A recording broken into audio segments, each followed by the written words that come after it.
Oui, donc il y a 4 ans, comme disait Patrick, je parlais au nom d'Overviews, il y a un an au nom de Sticky Ads, maintenant au nom de Freewheel. Bref, merci de suivre et de rester attentif. Je sais que parfois c'est... Mais on aime beaucoup changer de nom. Donc voilà. Quand on a envoyé le titre de cette intervention à Patrick, il demandait si on tenait beaucoup au point d'interrogation. Donc on s'est gratté la tête pendant d'interminables heures et en fait on a laissé le point d'interrogation parce que c'est vrai que quand on parle de convergence vidéo-télé, on peut se dire beaucoup de choses, mais c'est pas forcément pour le meilleur en fait qu'on parle de convergence. J'en veux pour preuve par exemple des tentatives qui ont été faites par le passé, typiquement le coût GRP vidéo dont on parlait beaucoup il y a 3-4 ans. Force est de constater que 3-4 ans après on n'en parle plus beaucoup.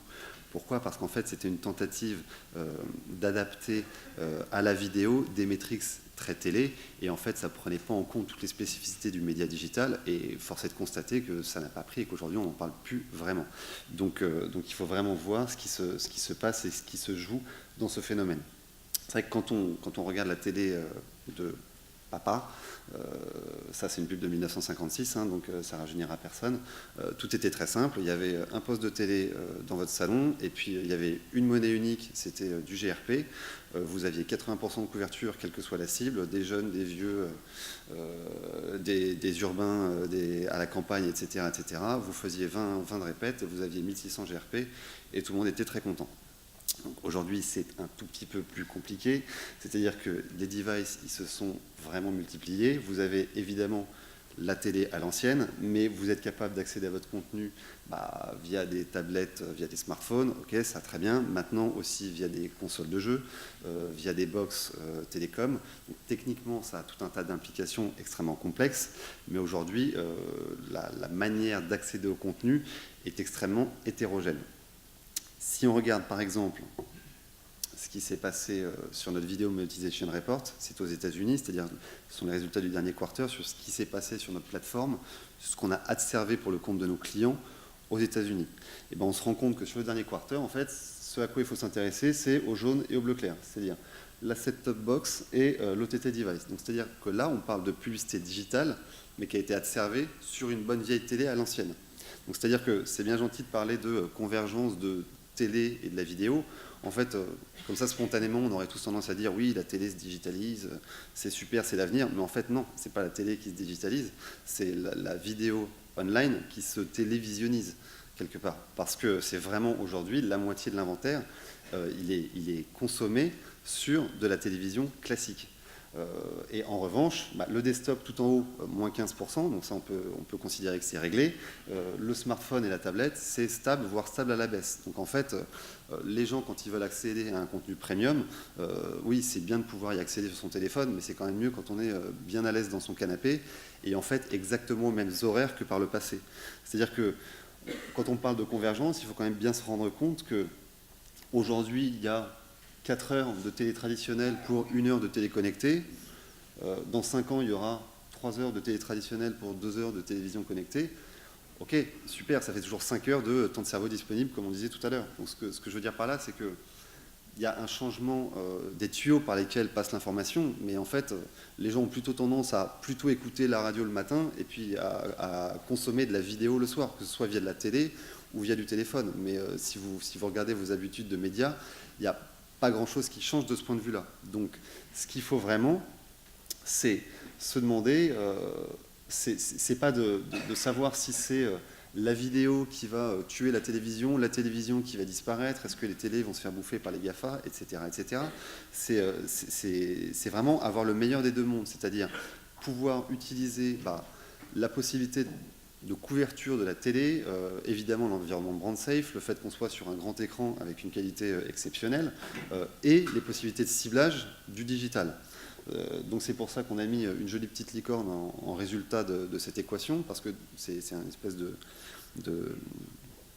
d'hommage à nos concurrents et néanmoins adversaires des GAFA. C'est-à-dire que pour nous, certes aujourd'hui, ce sont eux qui prennent le gros de la croissance du marché publicitaire en vidéo, mais pour nous, vraiment notre conviction, c'est que ce sont les broadcasters, ce sont les chaînes télé qui ont de l'or dans les mains et qui sont capables de remporter cette bataille vis-à-vis des annonceurs pour proposer des solutions optimales. Parce que, encore une fois, l'usage veut ça, l'usage des consommateurs et des téléspectateurs veut ça. Maintenant, pour converger, il faut quand même réussir à gérer pas mal de complexité, c'est-à-dire évidemment on se parle de plein d'écrans différents, évidemment on se parle d'une audience qui est soit en offline quand on regarde sa télé classique, soit en online quand on est dans le métro ou dans une gare sur son smartphone, et ensuite gérer aussi des modes de transaction qui philosophiquement, quasiment, oui philosophiquement, sont très différents. Donc pour gérer la complexité des écrans et de l'audience, un exemple tout bête, vous prenez un utilisateur lambda avec des lunettes et les oreilles décollées, vous lui faites regarder Le Figaro le matin sur son smartphone, il a une pub BM, ensuite à la pause de midi sur son lieu de travail, il regarde du Dailymotion, il a une pub DM, il rentre chez lui, il allume sa télé classique sur TF1, il aura une pub BM, et puis ensuite dans son lit, il regarde un petit X-Play, et là vous aurez là aussi une pub BM, mais en digital. La promesse qu'on doit faire à l'annonceur, c'est de pouvoir gérer son capping, quel que soit le device, et que ce soit pour un utilisateur en digital ou en offline. Donc évidemment, à expliquer, ça prend 5 minutes, à comprendre, c'est enfantin, mais techniquement, à gérer, c'est évidemment extrêmement complexe. Mais c'est aujourd'hui ce vers quoi le marché va et le marché tend. Donc la convergence, elle doit se jouer à ce niveau-là, et évidemment, la promesse, elle est énorme. Donc ça, c'est gérer la complexité au niveau des écrans et au niveau des... Ah, il me manquait une slide. Et ensuite, gérer aussi en termes de mode de commercialisation, c'est complexe, il faut faire converger deux choses. Donc dans les CGV de nos partenaires et de nos clients, par exemple TF1, il y a 2 semaines, il y a des offres qui jouent vers cette convergence. C'est-à-dire qu'il y a Paul Ripart tout à l'heure qui nous parlera de décrochage digital sur le flux linéaire. Donc ça va être, je pense, très intéressant. Mais l'objectif, c'est d'intégrer au sein des offres télé les possibilités de ciblage géographique et comportemental. Dès que la législation le permettra, évidemment, c'est l'objectif. Et c'est ce vers quoi tout le monde a envie d'aller, parce que ce sera un gros avantage des broadcasters, là encore, sur les GAFA. Pareil chez M6, dans les dernières CGV, là l'objectif c'est d'intégrer de la publicité display en surimpression sur le flux linéaire d'M6. Donc avec toutes les possibilités de ciblage que ça implique, mais c'est se greffer sur le flux linéaire et adresser un message display qui soit dédié au foyer, à la personne à laquelle on est en train de parler, et qui soit différent du format qu'on va avoir dans le foyer d'à côté. Voilà, c'est celle-là que je pensais voir. Donc en termes de convergence de modes de transaction, donc, les télés font leur part. Nous, acteurs techno, il faut aussi qu'on mette en place des solutions pour ça. C'est-à-dire que en télé, le mode d'achat est très simple. C'est-à-dire que c'est ouverture de planning, réservation en amont, on se met d'accord sur un prix, ce prix il est sûr, et puis vous êtes sûr que dans 3 mois, vous aurez votre campagne, et vous aurez vos spots avec le chemin de fer qui a été dealé avec le broadcaster. En programmatique, en revanche, c'est absolument pas le cas, c'est-à-dire vous enchérissez à un instant T, vous espérez avoir votre inventaire sur TF1, mais si ça se trouve, vous ne l'aurez pas, et vous serez obligé de vous rabattre ailleurs, et puis vous espérez l'avoir à 14, mais finalement quelqu'un enchérit à 16, donc vous loupez votre impression, vous êtes obligé de l'acheter ailleurs. Ça, évidemment, un gros acheteur, une grosse agence ne peut pas l'accepter, ne peut pas accepter de se laisser passer devant par un petit enchérisseur sous prétexte que c'est le mois de novembre, sous prétexte qu'il y a beaucoup de pression publicitaire et que c'est la loi de la concurrence pure et parfaite. Donc ce qu'il veut, c'est que vous vous mettiez d'accord avec lui, il veut que vous lui garantissiez un inventaire défini à l'avance, et puis vous lui garantissiez un prix qui soit défini à l'avance. Donc ça, c'est les solutions techniques que nous, prestataires techno, on met en place pour accompagner le marché. Mais en fait, si on y réfléchit bien, c'est jamais rien d'autre qu'un bon vieux contrat à coût GRP garanti, comme on le fait en télé depuis des décennies. C'est-à-dire que quand vous faites du programmatique garanti, c'est-à-dire que très concrètement, vous permettez à un Leclerc de passer, parce que vous avez garanti qu'il aurait son inventaire, alors qu'il y avait un enchérisseur plus fort. Donc, quelque part, l'acheteur vous a mis de la pression, mais vous, ça vous va très bien, parce que ça vous donne une visibilité, une certitude en termes de chiffre d'affaires. Mais ce programme anti-garantie, en fait, c'est vraiment la preuve par A plus B que les deux mondes sont en train totalement de converger. Alors, converger pour converger, c'est très gentil. Il faut en tout cas éviter que ça diverge parce que là, ce serait terrible. Mais en fait, le but derrière, c'est d'apporter évidemment un bénéfice à l'annonceur pour remporter la bataille publicitaire.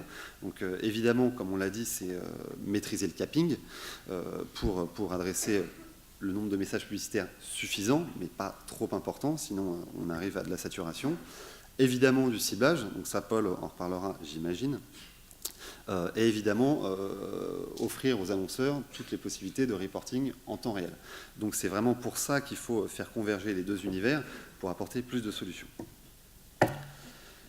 Voilà, comme je disais en commençant, je voulais mettre, c'est marrant, je parle d'overviews et de sticky ads parce que je voulais mettre ces logos-là dans la présentation, mais ma directrice marketing me l'a formellement interdit, elle m'a fait des menaces de mort, etc.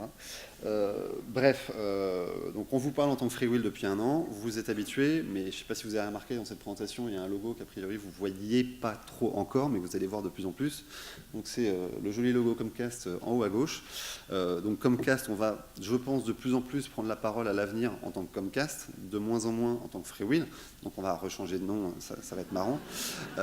Mais c'est là aussi un autre exemple de cette convergence des deux mondes, parce que Comcast, c'est vraiment l'expression ultime du gros câbleau opérateur américain, donc vraiment de l'univers de la télé classique, de la télé ancienne, et le fait qu'une marque comme Freewheel s'associe de plus en plus à la marque Comcast, qui est donc le groupe qui possède Freewheel, c'est un autre des signaux qui montrent que les deux mondes sont en train de converger, et a priori pour le meilleur. Merci.